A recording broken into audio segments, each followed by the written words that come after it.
It's the Metro on WDET. I'm Robin Vincent. Southeast Michigan's streams and rivers are studded by shadows of our industrial past. Henry Ford brought mass production of vehicles to the world, and he needed energy to power his industry. Old hydroelectric dams are still installed along the Rouge and Huron Rivers, but they're crumbling, and it's becoming time to repair them or remove them. In Michigan, the fate of these aging dams is still hotly debated in town halls and city council meetings. Some are removed, while some remain where they have for 100 years, holding fast against the relentless force of time and erosion. So what's next for Michigan's dams and rivers? What options do residents and lawmakers have? And what opportunities are ahead for the Great Lakes state? Joining me now to discuss this is Elizabeth Riggs. She's the Great Lakes Regional Director for American Rivers. Elizabeth, welcome to the Metro. Good morning, Robin. Thanks so much. Good morning. Let's start with Michigan's dams, if we could. American Rivers has published a database and map of all the dams that have been removed in Michigan, and there are 120. Now, a great deal of them were removed in the last 10 to 15 years. So I'm wondering what's different now. Why are so many dams being removed? Sure. Well, a lot of that has to do with the fact that, as you mentioned in your introduction, most of these dams were built decades, if not a century ago. And like any piece of infrastructure, if you don't maintain it, it will start to crumble and need attention. So in Michigan, we have 3,600 inventoried dams of all different sizes. Some are hydropower, just a fraction of them, but big and small. There are many thousands of dams in Michigan's rivers, and most of them are decades old. Average dam age in Michigan and really across the country is over 60 years old. And so it does require regular investment to make sure that they are safe.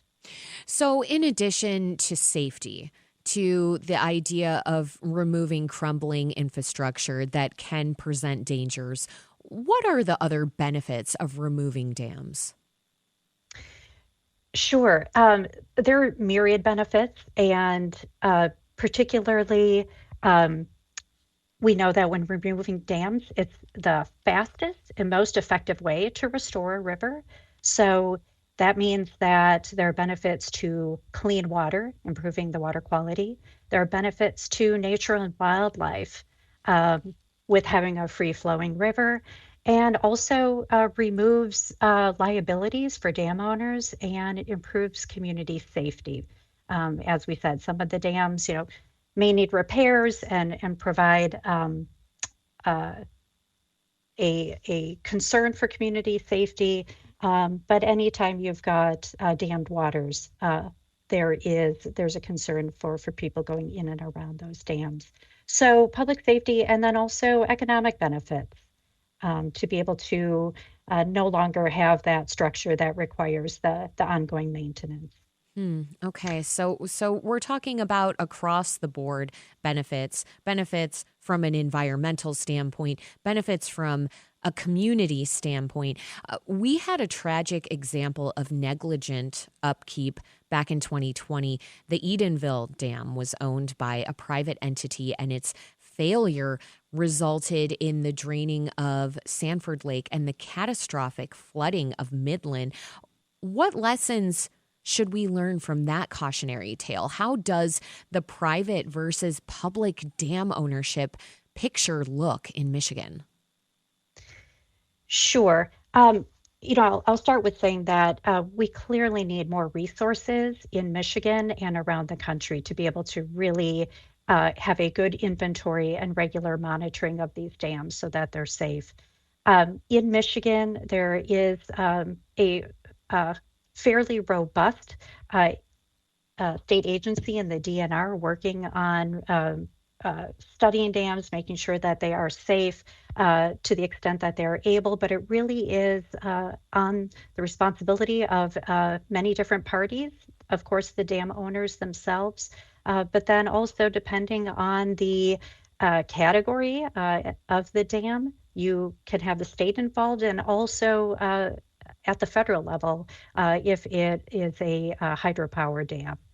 So it involves all those parties working together, making sure that we have eyes on these structures and the communities as well. It's not unusual for people to not even be aware that there's a dam near them or why it matters or what kind of impacts it has on a river. So there's also a baseline raising awareness and helping people understand what the issues are.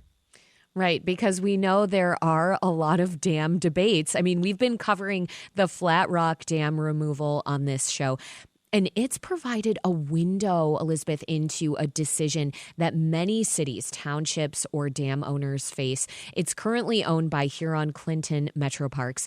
And after significant opposition from Flat Rock residents and elected officials, Metro Parks commissioners voted not to remove the dam.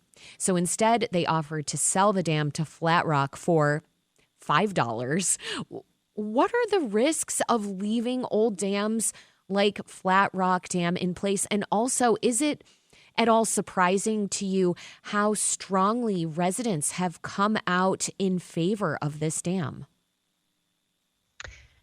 Sure. Well, to start with the second part of that question, uh, really dams, as we've talked about earlier, dams have been in place for decades and often for people's entire lifetimes in the communities where they live. And so it's what people know and what they're familiar with. And so we have seen time and time again that you know it's human nature that people are fearful of change and of the unknown. And Sure. so that happens. Um, this community is not alone in that.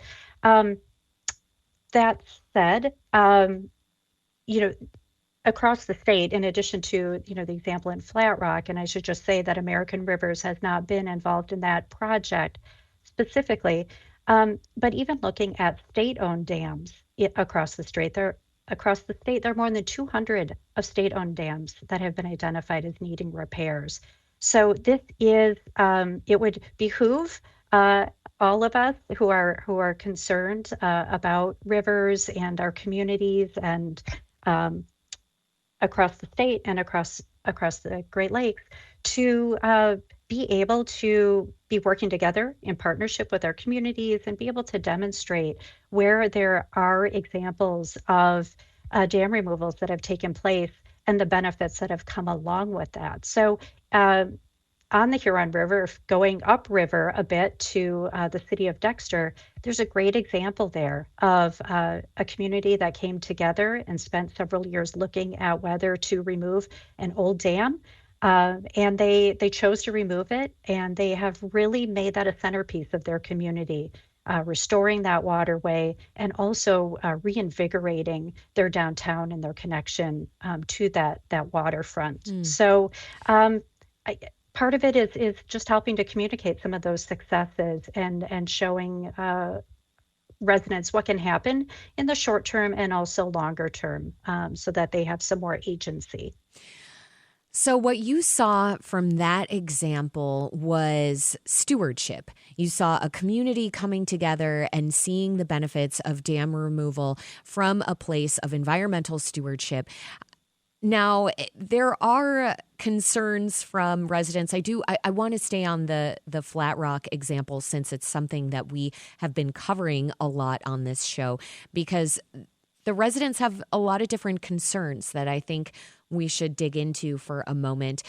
One of the reasons was water levels. Metro Parks proposed rock arches, which they consider partial dam removal. Now, here's Brad Booth from the Flat Rock Dam Coalition on the Metro last month. They did not commit to maintaining the current water levels. They said that they would be similar.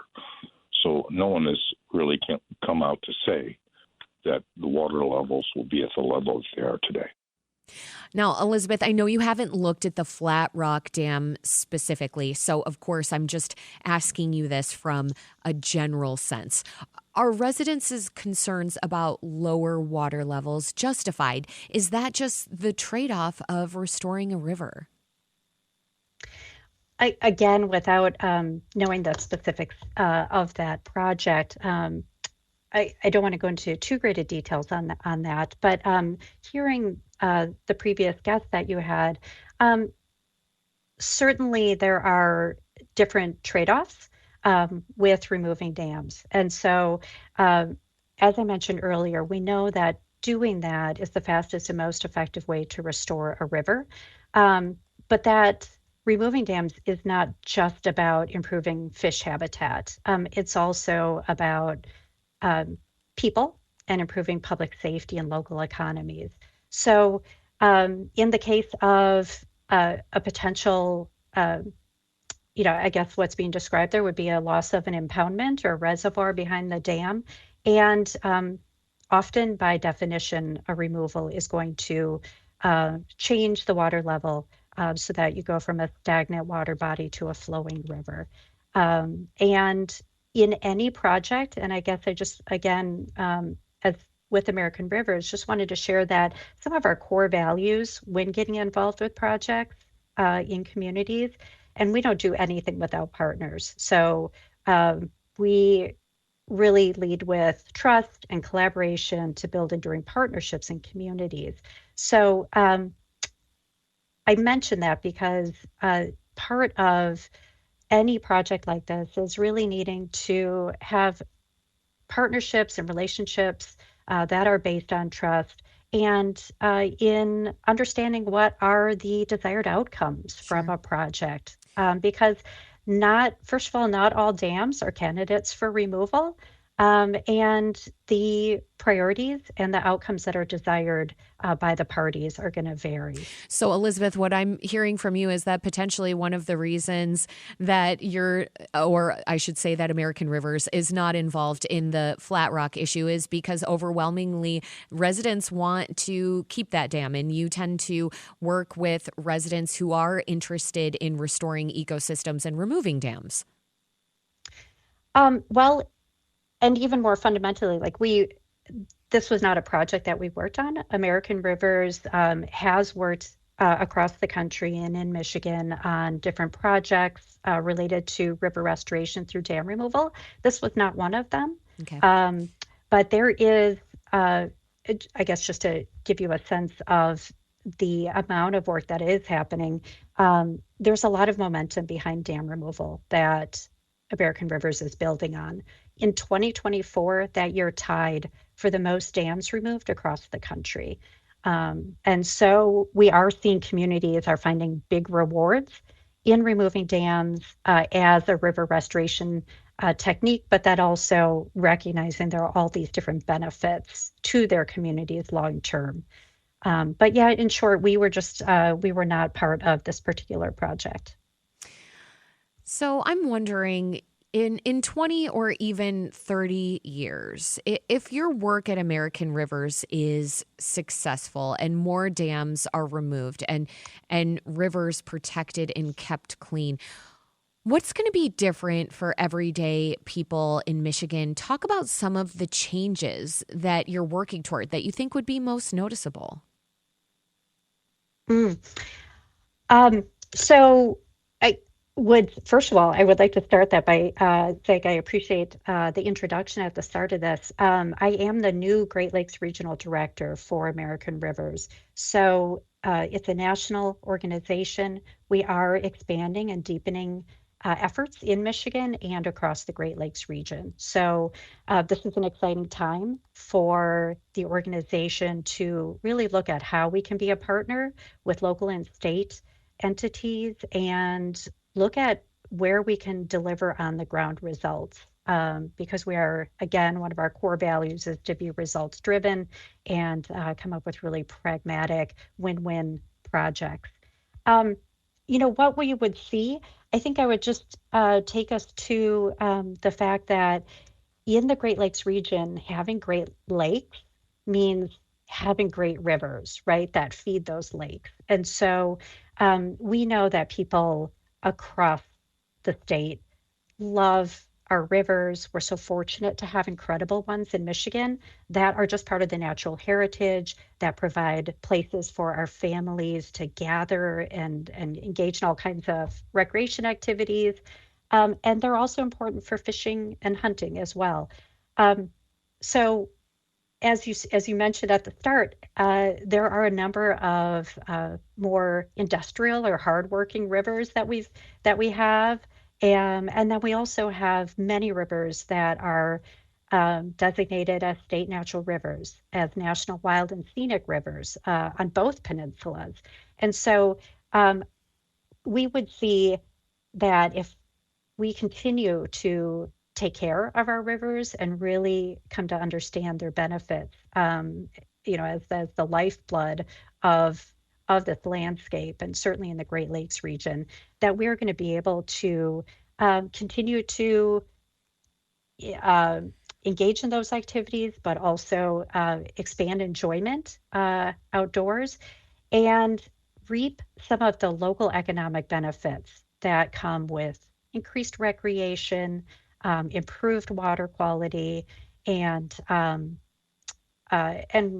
also to help us with some of the changes in our extreme water flows that have been Elizabeth, more common. I'm going to jump in here because we only have 1 minute left, and I just want to have you very briefly draw out the connection when it comes to something you just said, and that is that the health of rivers, or rather the health of the Great Lakes, hinges on the health of our rivers. As briefly as you can you dive into that, explain that in the last 30 seconds we have? Sure. So the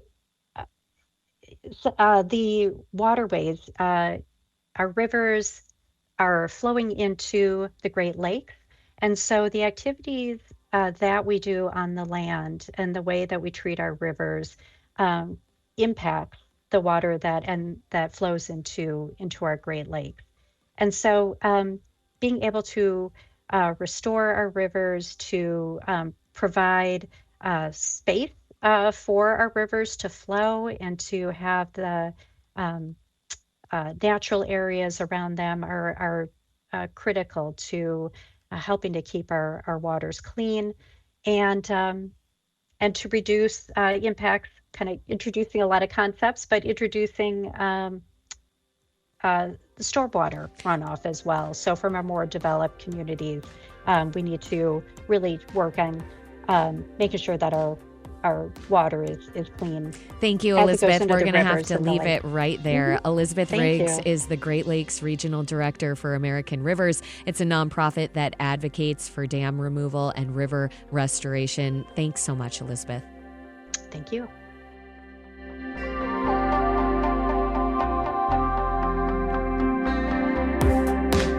Coming up, in a city with low voter turnout and an election on the horizon, we ask, what would motivate Detroit residents to vote? We'll discuss that next here on the Metro. Stay with us.